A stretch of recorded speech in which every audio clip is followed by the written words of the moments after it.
UTL solar solar लावणार आणि सबसिडीही मिळवून देणार। शिंदे गटात इच्छुकांसाठी 2.5 वर्ष मंत्रिपद, इच्छुकांसह नाराजांना थोपवण्यासाठी शिंदेंचा तोडगा।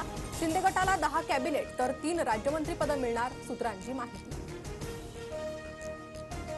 भाजप प्रदेशाध्यक्ष बावनकुळेंची काल एकनाथ शिंदेंसोबत भेट, मंत्रिमंडळ विस्तारावर दोघांमध्ये तब्बल 1 तास चर्चा। शिंदेंना गृह खातं मिळावं यासाठीचा आग्रह सोडलेला नाही, आमचा आग्रह कायम असला तरी शिंदे निर्णय घेतील, गुलाबराव पाटलांचं विधान।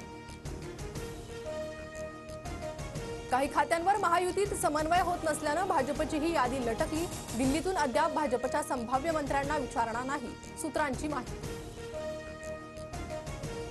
छत्रपती संभाजीनगरमधील रमेश बोरणारे, प्रदीप जयस्वाल, विलास भुमरेंच्या नावाची चर्चा, अतुल सावे, प्रशांत बंब शिरसाटांसह इतर नावही चर्चेत, 3 नवीन चेहऱ्यांना मंत्रिपद मिळण्याची शक्यता।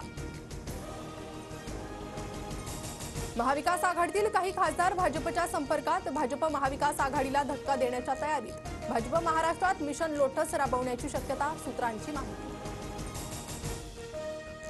महाविकास आघाडी ईव्हीएम आणि निकालाबाबत शुक्रवारी सुप्रीम कोर्टात एकत्र याचिका दाखल करणार, दिल्लीतील अभिषेक मनु सिंघवींसोबत झालेल्या बैठकीत निर्णय। 23 नोव्हेंबरलाच विधानसभा निवडणुकीची मतमोजणी पूर्ण, मतांची संख्या आणि स्लिपची संख्या यामध्ये तफावत नाही, निवडणूक आयोगाचं स्पष्टीकरण।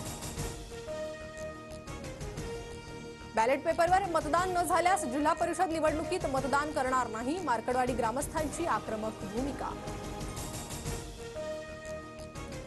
बॅलेटवर निवडणुका घेण्याचं पत्र आणा, आम्ही राजीनामा देऊ, पटोलेंचं आव्हान। तर बॅलेट पेपरवर एक निवडणूक घेऊन संशय दूर करायला काय हरकत, उत्तम जानकरांचा निवडणूक आयोगाला सवाल। निवडणूक निकालाला 18 दिवस पूर्ण, तरीही काँग्रेसच्या गटनेत्याची निवड नाही, गटनेता निवडला नसल्यामुळे पक्षातील नेत्यांची अस्वस्थता वाढली, सूत्रांची माहिती। 100 शकुनी मेल्यानंतर एक शरद पवार जन्माला आले, गोपीचंद पडळकरांची शरद पवारांवर जहरी टीका, तर पडळकरांसारखे 5 उंदीर शरद पवार नाश्त्याला खातात, उत्तम जानकरांचा पलटवार।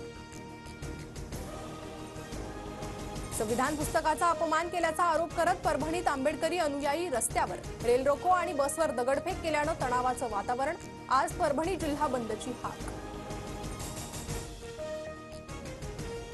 वैद्यकीय अभ्यासक्रमांचा लेखी परीक्षांसाठी आता आरोग्य विज्ञान विद्यापीठाच्या प्रश्नपत्रिका ईमेलद्वारे पाठवणार, 7 दिवसात 2 पेपर फुटल्यानं विद्यापीठ प्रशासनाचा निर्णय। पुण्यातील दरडप्रवण गावातील कामांना गती मिळणार, 53 दरडप्रवण गावात विविध विकास कामं करण्यासाठी 200 कोटींचा निधी मंजूर।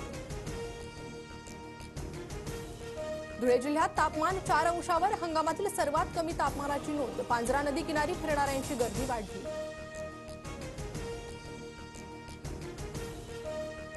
UTL सोलार सोलार लावणार आणि सबसिडीही मिळवून देणार।